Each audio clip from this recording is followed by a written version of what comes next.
আসসালামু আলাইকুম। কিচেনের এই অংশটা সাজিয়ে নিয়েছি। নিউটেলা জারগুলো অনেক দিন ধরেই এভাবে ইউজ করছিলাম, তো ভাবলাম একটু নতুনত্ব আনি, তাই অ্যাক্রিলিক কালার দিয়ে ছোট ছোট করে ফুল এঁকে নিচ্ছিলাম। আমি তেমন একটা ভালো আর্ট করতে জানি না, তাও চেষ্টা করছিলাম।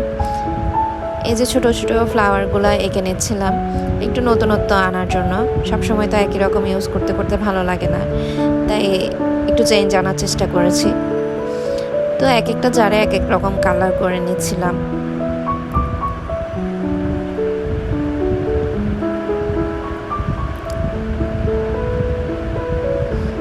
আমাদের মেয়েদের দিনের অর্ধেকটা সময়ই আমাদের কিচেনে কেটে যায়, তো ভাবলাম যেহেতু কিচেনেই সময় কাটাই, তাই একটু ভালোভাবে সুন্দরভাবে সাজিয়ে নিই কিচেনটাকে। কাজ করার ফাঁকে ফাঁকে মনটাও ভালো থাকবে।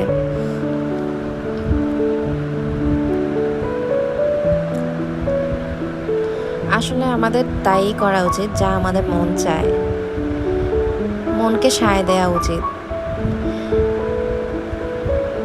অনেকদিন ধরেই ভাবছিলাম জারগুলোকে চেঞ্জ আনবো, এগুলোতে কালার করব, কিন্তু করব করে করা হয়ে উঠছিল না। তাই অনেকদিন পরে এগুলোকে একটু সাজিয়ে নিচ্ছিলাম, সময় বের করে নিয়েছি। আমি এই ধরনের কাজের জন্য একটা নির্দিষ্ট সময় বের করে নিই, সব কাজের ফাঁকে ফাঁকে একটা নির্দিষ্ট সময় বের করে নিজের ভালো লাগার কাজগুলোকে প্রাধান্য দিই।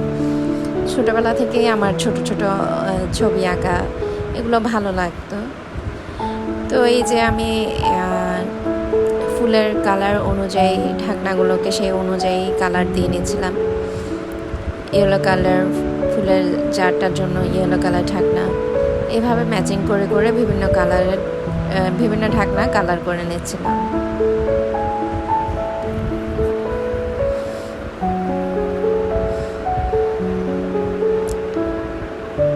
যেহেতু ফুলগুলো শুকিয়ে গেছে, তাই আমি এগুলোর মাঝখানে একটা একটা সাদা ডট দিয়ে দিচ্ছিলাম।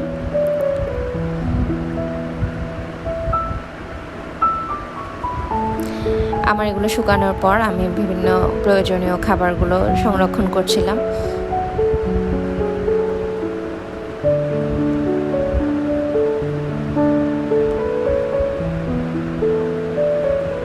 এই যে আমার এই স্ট্যান্ডটা অনেক দিন ইউজ করতে করতে একটু ময়লা হয়ে গিয়েছিল, এটাকে পরিষ্কার করে নিয়ে আমি এটাতে স্প্রে কালার করে নিচ্ছিলাম।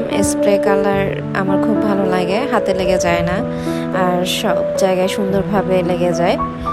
আর এই ধরনের স্ট্যান্ডে তো কালার করা অনেক ঝামেলা, তাই স্প্রে কালারটাই আমার খুব পছন্দ এই টাইপ স্ট্যান্ডগুলো কালার করার জন্য।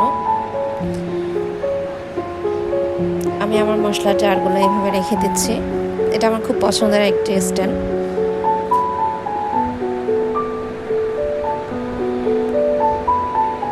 এটা একটা অর্গানাইজার, যেটা আমি একটা অনলাইন পেজ থেকে কিনেছি। এটাতে সব কিছু খুব সুন্দরভাবে সাজিয়ে রাখা যায়, যে কোনো কিছুর জন্য এটা একদম পারফেক্ট। গাছ বলেন, বুক সেলফ হিসেবেও এটা ইউজ করা যায়। এটা আমি এভাবে কিচেনে ইউজ করছি, যেহেতু আমার প্রয়োজন ছিল, তাই।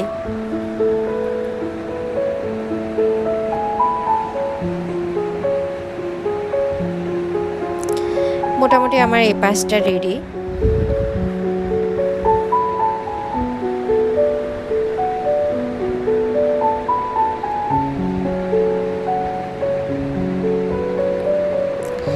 তারপর আমি এখানে আমার চামচগুলো রাখছিলাম।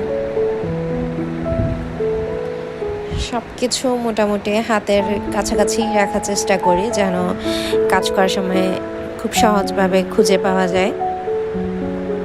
আমি এভাবে গুছিয়ে রাখতেই পছন্দ করি, আর সব কিছু হাতের কাছে রাখার চেষ্টা করি। গাছ তো খুব ভালো লাগে, গাছ ছাড়া মোটেও ভালো লাগে না। এই যে আমার এই পাঁচটা রেডি। আমার এই ভিডিও কেমন লেগেছে সবাই আমাকে অবশ্যই জানাবেন। ধন্যবাদ সবাইকে আমার এই ভিডিও দেখার জন্য। আল্লাহ হাফেজ।